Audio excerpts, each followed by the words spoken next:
को अपना बेटा बना लो। कोई बेवा औरत है, मुताल्लिका औरत है, उसकी मदद कीजिए। अगर निकाह की उम्र बाकी है तो उसकी दूसरी शादी करवाइए। यह आपकी जिम्मेदारी है। वरना याद रखिए, एक मस्जिद के अहाते में अगर कोई औरत मजबूरन अपनी आबरू का सौदा करती है तो हाजी साहब, नमाजी साहब, बचोगे नहीं आप अपने कमरे को बंद कर तस्बीह हिला के बचोगे नहीं आप। अल्लाह ताला ने कौम पर जब आज़ाब भेजा तो फरिश्तों ने कहा, अल्लाह, इस बस्ती में एक तेरा बंदा ऐसा है जो पलक झपकने के बराबर भी तेरी नाफरमानी नहीं किया, उस आबिद का क्या करूं। अल्लाह ने फरमाया, इस अज़ाब के साथ उसे भी पलट दे। कहा, वो मेरा आबिद है, मैं उसे क़यामत के दिन दूंगा, लेकिन इस वक्त वो मुजरिम है कि उसने खुद तो मुझे पाया, मेरे बंदों तक मुझे नहीं पहुंचाया। मस्जिद जिम्मेदारी ले इस बात की 160 का, और वो किफालत करे, वजीफा भेजे, ताकि किसी को भीख ना मांगना पड़े। हमारी कौम में एक गरीब आदमी अपनी बेटी की शादी के लिए अगर भीख मांगता है तो शर्म आनी चाहिए, हमें गैरत आनी चाहिए। हमने कलकत्ते में अपनी मस्जिद में पाबंदी लगा रखी है, कोई नहीं मांग सकता।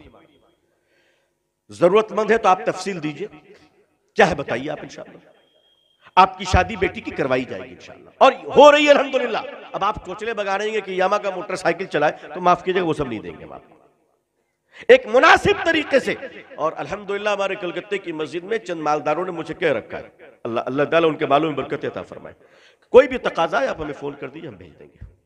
अल्लाह का शुक्र है, अल्लाह उनको बरकत दे रहे। लेकिन भीख मांगने की इजाजत नहीं है मस्जिद में। अगर मस्जिद में कोई खड़ा होकर भीख मांग रहा है तो मस्जिद के सारे मुसल्लियों को गैरत आनी चाहिए कि हमारे रहते हुए हमारा भाई भीख मांग रहा है। जी, गैरत आनी चाहिए, गैरत आनी चाहिए। बेगैरत है वो लोग जो 10-5 दे के निकल जाते हैं, बेगैरत है वो लोग दीनदार नहीं है, सखी नहीं है, वो बेगैरत है, वो भिखारियों को प्रमोट कर रहे हैं। सिखों में आपने भीख मांगते हुए नहीं देखा होगा, जैनियों में आपने भीख मांगते हुए नहीं देखा होगा। क्यों? वो अपने गरीब को खड़ा कर देते हैं, गरीबों को खड़ा कर देते हैं। हम गरीबों की कमर तोड़ देते हैं। हम मोबाइल खरीदते हैं 50,000 की, लेकिन गरीब को आलू में 1 रुपए ज्यादा देने के लिए तैयार नहीं है। कहते नहीं, मोल भाव करो, दाम करो, नीचे करो। नेट पे खर्च करेंगे, इंटरनेट पे खर्च करेंगे, मगर हम किसी की मदद नहीं करेंगे। और मदद भी करेंगे तो अल्लाह की पनाह, ये जाड़ा आ रहा है ना, सर्दी आ रही है, कंबल बांटेंगे लोग, स्टेज लगाएंगे, माइक लगाएंगे और कहेंगे आओ गरीबों कंबल दूं। उस वक्त तक नहीं दूंगा जब तक कि फोटोग्राफर ना आ जाए, क्योंकि हम खुदा को दिखाने के लिए थोड़ी ना दे रहे हैं। और उसके बाद कंबल भी देंगे तो ऐसे गरीब को हाथ इस तरफ, चेहरा फोटोग्राफर की तरफ।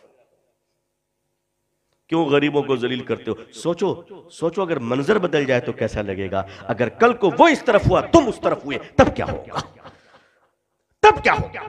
आज अल्लाह ने देने के लायक बनाया है तो चर्बी जम गई है, फोटो खिंचवा कर देते हो गरीबों को।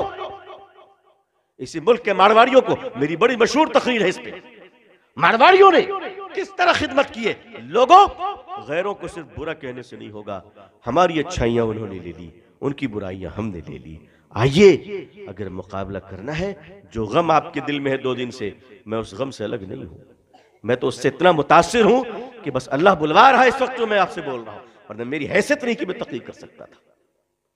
मैं आपसे कम गमगीन नहीं हूं, लेकिन इलाज तो ढूंढना पड़ेगा ना।